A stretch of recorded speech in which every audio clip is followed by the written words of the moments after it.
spiritual tingkat tinggi adalah cara kita melepaskan nalar duniawi. Kita akan memanggil dan bertemu dengan korin kalian. Emang ya, cewek gak perawan itu emang gak bisa dipercaya. Assalamualaikum penghuni neraka.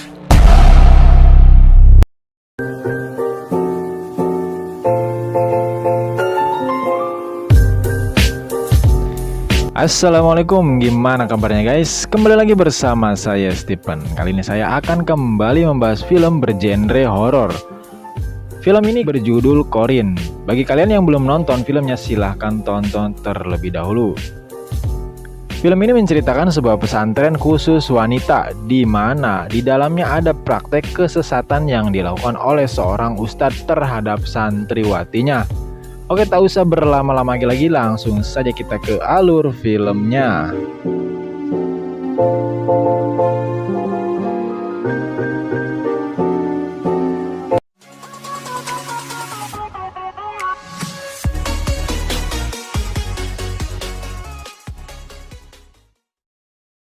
Film ini dibuka tepatnya di sebuah padang jagung yang sangat luas. Lalu terlihat di sana seorang gadis cantik bernama Sri yang sedang berlari ketakutan dan mencoba kabur dari sebuah pesantren.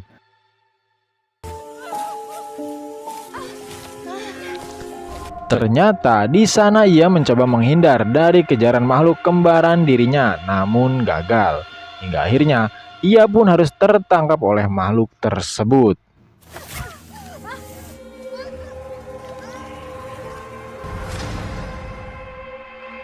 Sementara itu, di tempat lain ada salah satu santriwati bernama Zahra yang sering mengalami keadaan setengah sadar. Sehingga dalam kondisi seperti itu dirinya sering diperlakukan tidak senonoh di bawah pengaruh kekuatan dari jin Corin tersebut. Dan saat ia terbangun, betapa terkejutnya saat ia melihat rekan-rekan sekamarnya sudah selesai salat subuh berjamaah. Namun meskipun terlambat, ia pun kemudian segera bergegas untuk setoran hafalan ke masjid yang dipimpin oleh Umi Yana, yaitu salah satu ustadzah senior di sana. Namun saat itu hafalan pun sempat terganggu saat salah satu santriwati ternyata ketahuan membawa HP dan sempat berbunyi, dan akhirnya HP tersebut pun harus disita karena dianggap HP adalah barang yang mudorot di pesantren tersebut. Gelin, kebanyakan mudorotnya. HP ketika masuk. Singkat cerita, setelah selesai setoran hafalan, Zahra pun pulang dari masjid bersama Ustadz Jailani dan juga istrinya yang bernama Umi Hana, di mana Ustadz Jailani sendiri adalah menantu dari Kiai Mustafa, pemilik dari pesantren tersebut. Dan tak lama kemudian, Zahra pun diminta untuk segera ke ruangannya si Jailani ini. Ternyata ada santriwati baru yang bernama Yolanda, yang mana Yolanda sendiri adalah gadis cantik dari kota yang sedikit liar. Dan maksud dari Jailani mengundang si Zahra adalah sebagai senior yang diminta untuk membimbing Yolanda agar bisa menyesuaikan dengan budaya di pesantren itu. Insya Allah, Ustaz. Ini area kamar mandi. Hingga suatu malam, Jailana pun mengajarkan tentang ilmu agama, yang saat itu ia menjelaskan tentang kehidupan jin dan setan. Dan tiba-tiba saja datang beberapa warga yang hendak meminta tolong karena ada yang kesurupan makhluk halus. Sontak Jailani pun langsung mengobati warga tersebut. Namun yang anehnya, Jailani yang mengobati warga yang kesurupan itu tidak menggunakan doa ataupun bacaan Al-Quran, melainkan dengan mantra yang dibantu dengan gantungan kayu di tangannya. Yang tentu saja hal tersebut membuat para santriwati di sana pun heran dengan metode pengobatan yang dilakukan oleh si Jailani ini.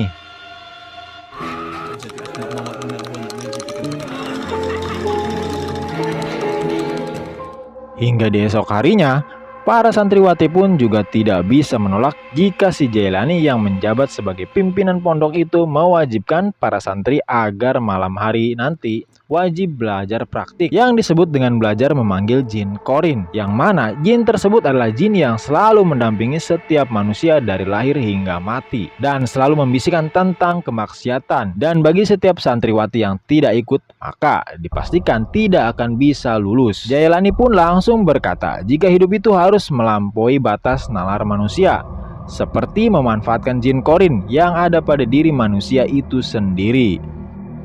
Dan Zahra pun langsung ditugaskan menjadi ketua untuk mengkoordinir semua santriwati dan menjelaskan syarat, seperti mengumpulkan potongan rambut, kuku, nama orang tua, dan juga dimasukkan ke dalam kain kafan yang berwarna putih tentunya. Dan betapa kagetnya si Zahra saat dia melihat ke arah sandal yang dipakai oleh si Jailani, di mana ternyata sandal tersebut yang sering dilihat di dalam mimpinya si Zahra yang terus menerornya di dalam kamar mandi selama ini. Ada yang mau ditanyakan? Umi Hana sendiri sebagai putri Kiai Mustafa sangat dilarang oleh Jailani untuk ikut campur tangan dalam urusan santriwati. Dan karena kepatuhannya dengan suami, Umi Hana pun tidak bisa berbuat apapun untuk membantu para santriwati di sana.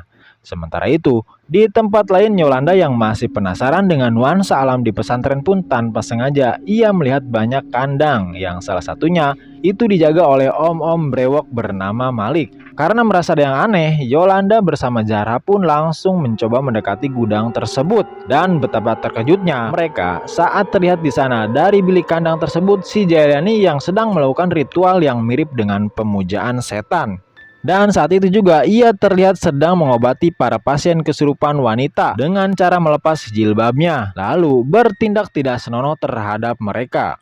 Beruntungnya saat itu Yolanda pun berhasil merekamnya untuk sebagai bukti kebejatan dari si Jailani ini.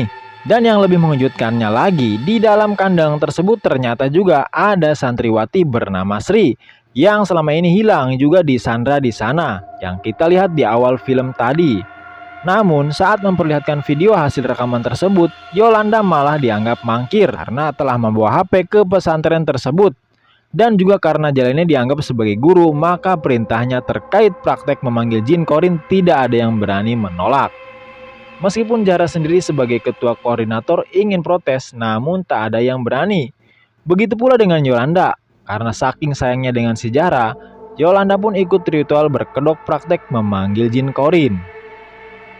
Dan singkat waktu tepat di tengah malam dengan diguyur hujan lebat, ritual pemanggilan jin korin pun dilakukan. Satu persatu santriwati pun mengikuti bacaan mantra yang dibaca oleh si Jailani. Dan kemudian diikuti dengan penguburan kain kafan yang lengkap dengan persyaratannya. Kerahkan korinmu! Lemparkan!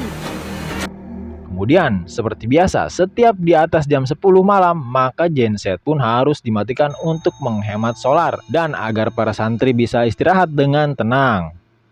Karena melihat letak pesantren itu sendiri yang berada di tengah hutan, jadi tidak akan mungkin ada jaringan listrik di sana.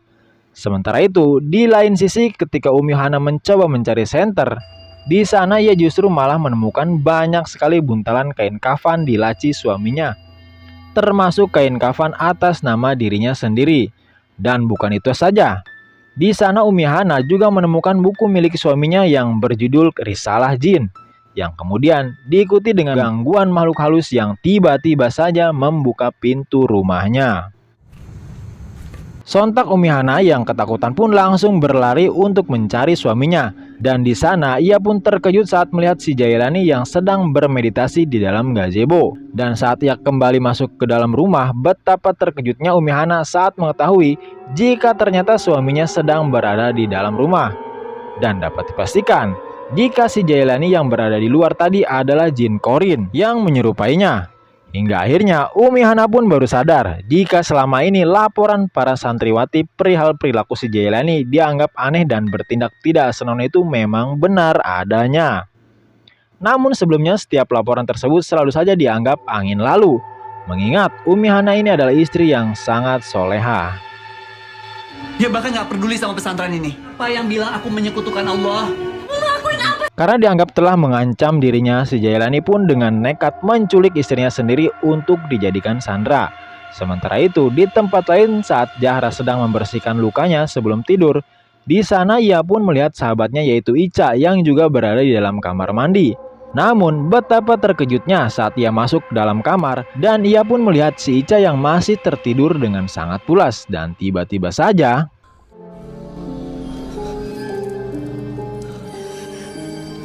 Hingga di esok malamnya terlihat si Yolanda, si santriwati barbar yang sedang asik merokok pun lalu terkejut saat melihat si Jailani yang sedang berjalan ke arah kandang. Sontak Yolanda yang melihat hal itu pun diam-diam langsung merekamnya. Kemudian Yolanda pun lalu mengajak si Zahra untuk agar mau melaporkan kepada polisi atau melaporkan ke Kiai Mustafa yang telah lama pergi. Namun sayangnya Zahra pun tidak berani senekat itu. Dan di keesokan harinya, Yolanda pun diam-diam mencoba masuk ke dalam kantornya Umi Hana untuk mencari nomor HP Kiai Mustafa. Namun saat akan keluar, tiba-tiba saja Umi Hana datang dan langsung mempergokinya. Sementara itu, di sisi lain Zahra pun justru melihat si Sri, yaitu santriwati yang selama ini menghilang. Kembali kepada Yolanda, di sana ia pun kemudian melaporkan si Jailani ke Umi Hana dengan bukti rekaman di HP-nya. Namun lagi-lagi HP si Yolanda ini justru malah disita oleh si Umi Hana. Sebenarnya Umi Hana sendiri paham jika ini adalah laporan kesekian kali tindakan tak senonoh suaminya kepada para santriwati.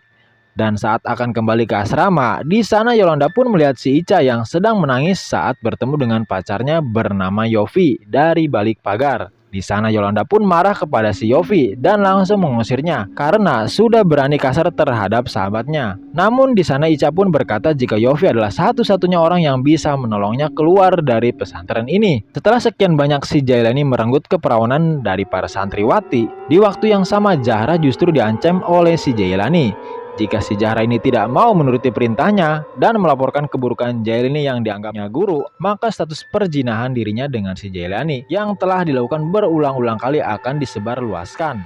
Mendengar ancaman tersebut, sontak Zahra pun sangat ketakutan dan langsung berlari keluar. Di malam harinya, Zahra pun kembali melihat si Ica di kamar mandi yang akan diperlakukan tidak senonoh oleh si Jailani. Namun kejadian mengerikan pun terjadi di mana santriwati bernama Sisi malah tewas dengan tusukan pisau yang dibawa oleh Yolanda. Hingga akhirnya Yolanda pun dituduh telah membunuh Sisi. Meskipun Zahra tahu sebenarnya pelaku selama ini adalah si Jailani yang telah bersekutu dengan jin. Yang membunuh Cici. Bilang santri anyar. Iya nih, bela itu. Dan di keesokan harinya, seharian para santriwati pun dihukum di lapangan oleh si Jailani karena dianggap telah mangkir dari aturan pondok. Dan anehnya lagi, tak ada santriwati yang bisa bergerak. Sedangkan Umi Yana yang datang pun tak bisa melakukan apa-apa. Saat si Jailani ini berkata jika kini para santriwati telah menjadi pasukannya. Dan di malam harinya, Jailani pun menemui Umi Hana yang disandra di dalam kandang. Di sana, Jailani pun berkata jika ia sakit hati ke mertuanya yaitu Kiai Mustafa. Karena selama ini, si Jailani kurang diakui sebagai menantu yang baik. Tak cukup sampai di situ, Kiai Mustafa yang telah lama menghilang ternyata ia berada di dalam kandang dalam kondisi yang sudah meninggal. Dan Jailani pun langsung meminta agar Malik bisa menguburnya di area pesantren. Sementara itu, di asrama satu persatu santriwati pun mulai kerasukan jin yang tak dapat terkendali. Hingga akhirnya Yolanda pun dengan nekat masuk ke kamar Jailani. Yang di sana ia menemukan buku Risalah Jin dan langsung mengambil kertas pada bagian pengusiran jin Korin. Namun jin yang mirip dengannya pun berhasil menyerang Yolanda dengan sebilah pisau. Dan semua pun seketika menjadi tenang ketika Umi Yana menolong mereka satu persatu. Sementara itu para santri pun lalu mengamankan diri di dalam masjid yang dipimpin oleh Umi Yana. Dan dengan doa yang Yolanda bacakan dari buku Risalah Jin membuat si Jailani pun langsung murka dan segera keluar kandang karena ritualnya untuk memuja jin menjadi gagal. Namun saat itulah Yolanda pun langsung masuk ke dalam kandang dan berhasil menyelamatkan Umi Hana dan juga Sri. Dan di sana Malik yang sebagai orang kepercayaannya si Jailani pun membiarkan mereka pergi. Namun sebagai konsekuensinya Malik pun harus tewas di tangan Jailani malam itu juga.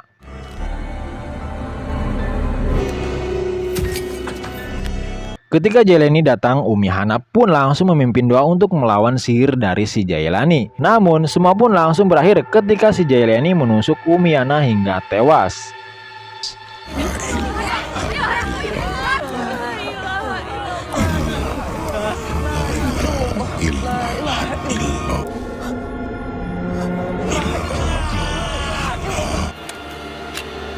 Tepat di atas jembatan, Umi Hana pun langsung menggunakan tali untuk mencoba mencekik Jailani. Namun sayangnya gagal. Sedangkan si Yolanda berhasil membacakan doa pengusir jin Korin yang mengikat dirinya. Dan ia pun mencoba menusuk Jailani dengan pisau. Namun anehnya justru Yolanda lah yang malah terluka sendiri di bagian perutnya. Dan dari kejauhan, Zahra pun berhasil membacakan doa pengusir jin dari kertas yang terjatuh yang tadinya dibawa oleh si Yolanda. Dengan penuh keberanian, akhirnya Zahra pun berhasil menusukkan pisau dan melukai Jailani, lalu mendorongnya hingga jatuh ke dasar sungai. Dan Jailani pun langsung tewas di tempat. Saya nggak takut lagi. Namun, karena luka Yolanda yang terlalu parah, akhirnya ia pun meninggal dunia tepat di pangkuannya si Zahra. Dan film pun tamat. Ending yang sangat mengyolandakan. Tak ada satupun orang kecuali akan dibersamai oleh seorang korin dari kalangan jin. Para sahabat berkata, "Engkau juga ya Rasulullah?" Beliau bersabda, "Aku pun juga, namun Allah menolongku, sehingga dia pun tunduk dan tidak memerintahkanku kecuali suatu kebaikan." Hadis riwayat Muslim. Oke guys, terima kasih yang sudah menonton. Jangan lupa seperti biasa like, comment, share, dan subrek.